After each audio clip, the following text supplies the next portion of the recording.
The summons. Elliot Marlo had always lived by a simple rule: fix what's broken, don't ask questions. It was a philosophy that had kept him breathing across the farthest reaches of the galaxy, from the scavenger fields of Orion's Edge to the war-torn wreckage of Kalar Prime. He'd seen what happened to mechanics who got too curious: their workshops went silent, their names disappeared from guild records, and their families stopped receiving pension payments. A mechanic's job was simple: repair, replace, recalibrate. Nothing more. So when the Imperial summons arrived, blinking across his data pad in stark blood-red lettering, Elliot knew one thing for certain: he was in serious trouble. You are hereby commanded to report to the Imperial Detention Facility on Scyther, for immediately. Your expertise is required for a high-priority repair. Failure to comply will result in immediate disciplinary action. The Empire wasn't known for asking nicely. Elliot cursed under his breath, running a rough hand through his dark, oil-streaked hair as he reread the message. A detention facility? That wasn't his usual gig. He worked with ships, engines, power cores, machines built for war and survival. But a prison system? That was different. That was dangerous. Something about the message didn't sit right. It lacked specifics, which meant the Empire didn't want him knowing too much before he arrived. That alone was a bad sign. The vague wording, the urgent timeline, the complete absence of technical details, it all screamed trap. He considered ignoring it. His workshop on the outer rim was small, unregistered, practically invisible. He could pack up, disappear into the void between systems, find work with the independent freight runners who didn't ask questions about Imperial warrants. But then he saw the final line: disobedience is not an option. Elliot sighed, rubbing his temples. That was the thing about working for the Empire: even indirectly, even reluctantly, you didn't say no. Not if you wanted to keep breathing. Hours later, a sleek Imperial transport arrived outside his station, its engines humming with quiet, calculated menace. The uniformed officers who stepped out didn't speak, didn't ask if he was ready. They just nodded once, motioning him aboard with the practiced efficiency of men who'd done this countless times before. The doors sealed shut behind him with a pneumatic hiss, and just like that, Elliot Marlo disappeared into the Empire's grasp.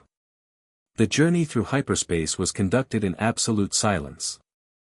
The ship was built for speed and efficiency, its interior all cold metal and harsh lighting designed to intimidate rather than comfort. Elliot sat strapped into a utilitarian seat, hands resting uneasily on his knees, watching the officers who steadfastly refused to acknowledge his existence. They weren't ignoring him, they were avoiding him. That was another bad sign. Elliot didn't try to make conversation. Instead, he focused on the small viewport to his right, watching as the swirling chaos of hyperspace gave way to the looming shape of Scyther 4.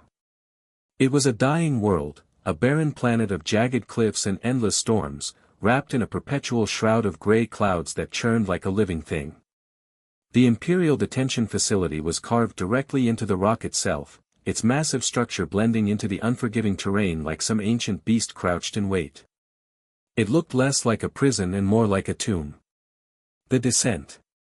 The transport descended fast, cutting through the storm with mechanical precision.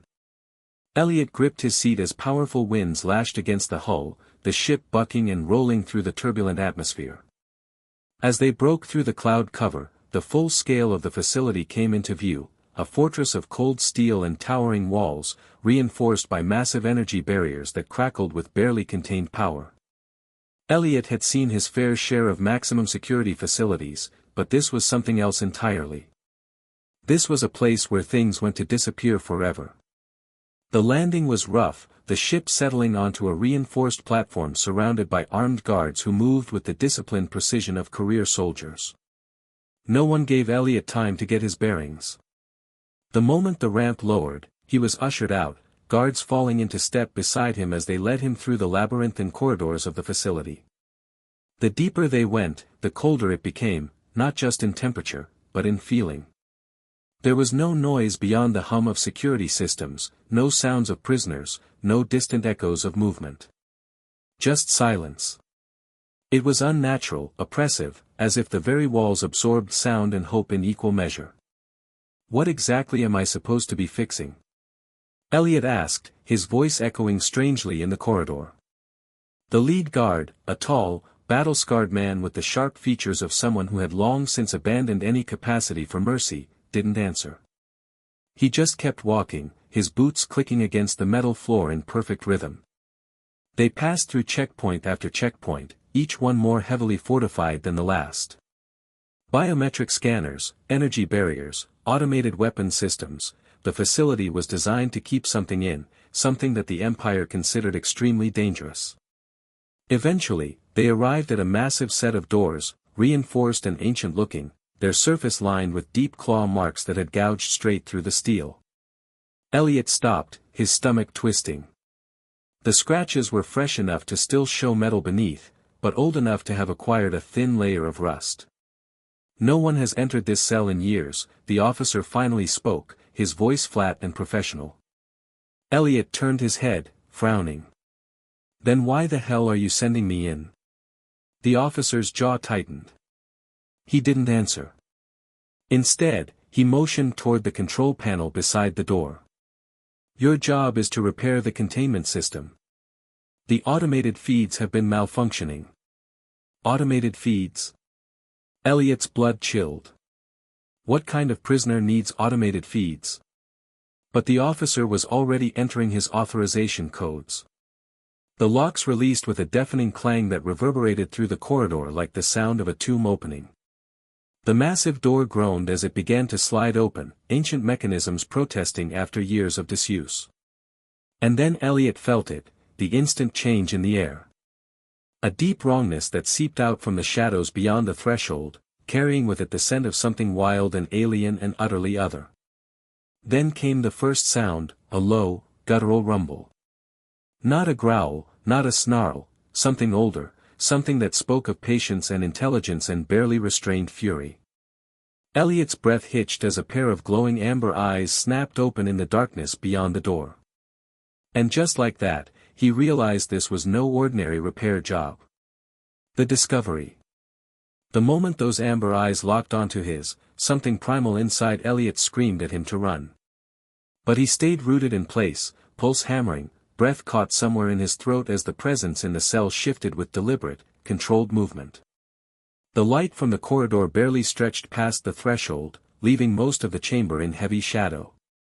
But Elliot could make out the vague shape of something massive, something coiled in the darkness, waiting with the patience of a predator that had learned to bide its time. The rumble that vibrated through the walls wasn't just a sound, it was a warning, a growl that seemed to come from the very air itself. Elliot's hands clenched at his sides. He'd seen plenty of alien creatures in his time, war beasts bred for slaughter, scavengers lurking in the wreckage of forgotten battlefields. But this felt different. This was no mindless animal.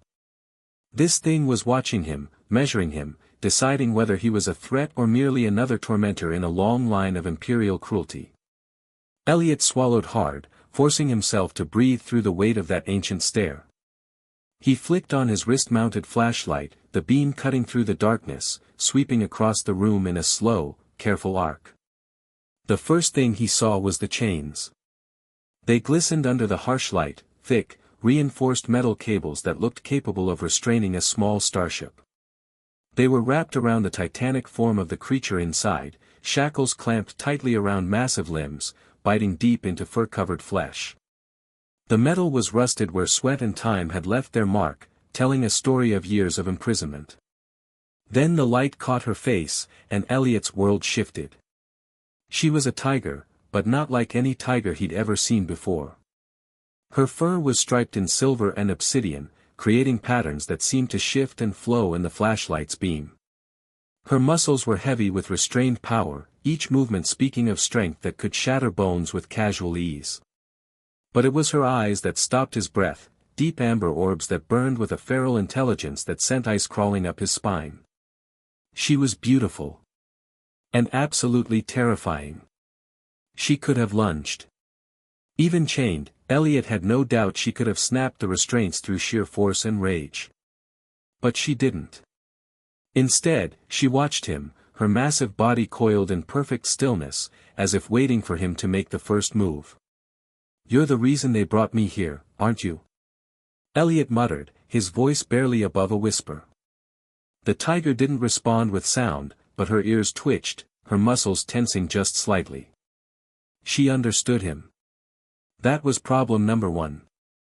Problem number two became apparent when his flashlight beam shifted lower, and he stopped breathing altogether. Nestled against her massive frame, hidden in the protective curve of her body, were cubs. 3 of them, small, fragile things barely old enough to have opened their eyes, their tiny forms pressed against their mother's warmth. Elliot's gut twisted as understanding crashed over him like a cold wave. They hadn't sent him here to repair a containment system. The malfunctioning automated feeds weren't about keeping a prisoner alive, they were about letting her starve. Slowly. Along with her children. This wasn't about containment at all. This was about eliminating a problem that the Empire no longer wanted to deal with directly. And suddenly, he understood why no one had dared come down here in years. Because she hadn't just been a prisoner when they'd locked her away. She had been pregnant. And now she wasn't just fighting for her own survival, she was a mother protecting her young. The tiger's stare intensified, her focus razor-sharp as she seemed to read the comprehension in his face. Her massive body remained coiled around her cubs like a living shield, but something in her posture had changed. She was still watching, still waiting. Waiting to see what kind of man he really was. The choice. Elliot stood frozen in the doorway, his mind racing as the full weight of the situation crashed down on him. Behind him, he could hear the guards shifting impatiently, their weapons ready. They expected him to go in, examine the broken feeding system, and declare it beyond repair. Simple. Clean. Deniable. The Empire's hands would be clean, and a problem that had grown too complicated would simply fade away. "Well," the lead officer's voice cut through the silence. "We don't have all day, mechanic." Elliot's jaw tightened. He looked back at the tiger, at the way her massive form curved protectively around her cubs, at the intelligence burning in those amber eyes. She knew. She understood exactly what was happening, what his presence meant. And she was still waiting to see what he would choose. "The system's not broken," Elliot said quietly, his voice carrying clearly in the oppressive silence. "What?" The officer stepped forward, his hand moving instinctively to his sidearm. Elliot turned to face him, his expression carefully neutral. "I said the system's not broken. The feeds are working exactly as designed. Someone just changed the parameters." He paused, letting that sink in. From the outside. The officer's eyes narrowed. "That's impossible. No one has access to those controls except Imperial Command," Elliot finished. "Yeah, I figured that out." The silence stretched between them, heavy with unspoken threats. The other guards had noticed the tension, their weapons now openly displayed. Elliot was outnumbered, outgunned, and trapped in a facility designed to contain beings far more dangerous than one human mechanic. But sometimes, being human meant doing the right thing even when it was impossible. "I can fix it," Elliot said, his voice steady despite the hammering of his heart. "But I'll need to work alone. These old systems are delicate, too many people interfere with the calibration." The officer studied him for a long moment, suspicion clear in his scarred features. "You have 1 hour, he finally said. "If the problem isn't resolved by then, we'll handle it differently." The threat was clear. Elliot nodded, stepping into the cell as the massive door began to grind shut behind him. The sound of the locks engaging echoed through the chamber like a death knell, and suddenly he was alone with the most dangerous predator he'd ever encountered. The tiger hadn't moved, but her attention was absolute, focused on him with laser intensity. In the enclosed space, she seemed even larger, her presence filling the cell like a living force of nature. The cubs mewed softly against her side, tiny sounds that spoke of hunger and need. Elliot moved slowly, deliberately, keeping his hands visible as he approached the feeding mechanism mounted on the far wall. His fingers flew over the control interface, genuine now in his assessment of the system. The Empire had been clever, they'd programmed it to gradually reduce food delivery over time, creating the illusion of mechanical failure while slowly starving the prisoners. Bastards, he muttered under his breath, beginning to override the restrictions. A low rumble from behind him made him freeze. He turned slowly to find the tiger had shifted, her massive head now tilted in what almost looked like curiosity. She was watching his hands as he worked, and there was something almost hopeful in those burning amber eyes. "You know what I'm doing, don't you?" Elliot whispered, his voice barely audible over the hum of the facility's systems. "You know I'm trying to help." The tiger's ears twitched, but she remained still, her cubs nestled safely against her warmth. For a moment, mechanic and mother regarded each other across the impossible divide of species and circumstance.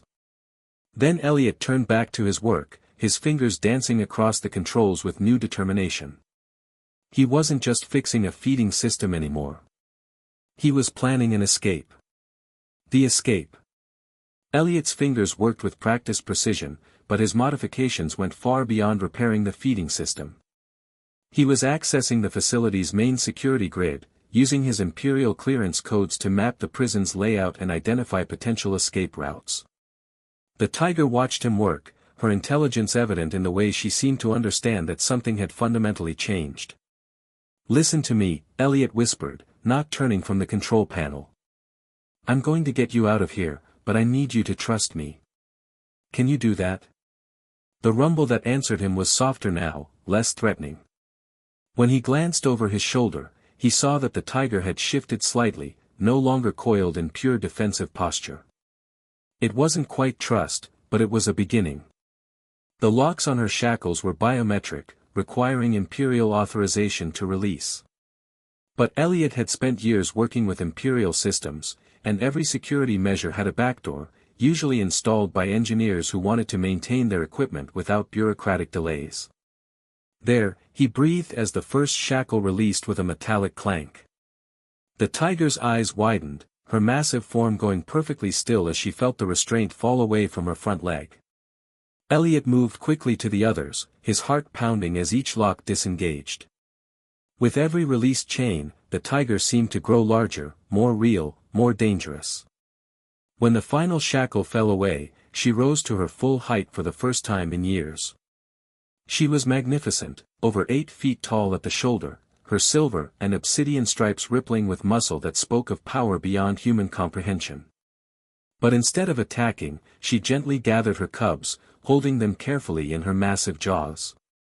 "The guards will be back soon," Elliot said, checking his chronometer. "I've mapped a route to the transport bays, but we'll have to move fast and quiet." The tiger's response was to pad silently to the cell door, her massive frame moving with impossible grace. She looked back at him expectantly, and Elliot realized she was waiting for him to lead. He activated the door controls, his heart hammering as the massive portal began to grind open. The corridor beyond was empty, for now. "Stay close," he whispered, stepping out into the harsh lighting of the prison. What followed was the longest hour of Elliot's life. They moved through the facility like ghosts, the tiger's natural stealth combined with his knowledge of the security patterns. Twice they had to hide as guard patrols passed, the tiger pressing herself and her cubs into alcoves that seemed too small to contain her bulk. The transport bay was their salvation, a cavernous space filled with Imperial shuttles and cargo vessels. Elliot led them to a small maintenance craft, its systems familiar from countless similar repairs. As he powered up the engines, the tiger settled herself in the cargo hold, her cubs still clutched protectively in her jaws. Alert! Security breach in Section 7. The facility's alarm system finally caught up with their escape, red lights flashing as sirens wailed throughout the complex. "Hold on!" Elliot shouted over the noise, throwing the shuttle into a steep climb. The craft burst through the energy barriers just as they began to charge with lethal force, racing toward the storm-shrouded sky of Scyther 4. Behind them, Imperial fighters launched in pursuit, their weapons lighting up the gray clouds with deadly fire. But Elliot had one advantage: he knew these systems better than their pilots did.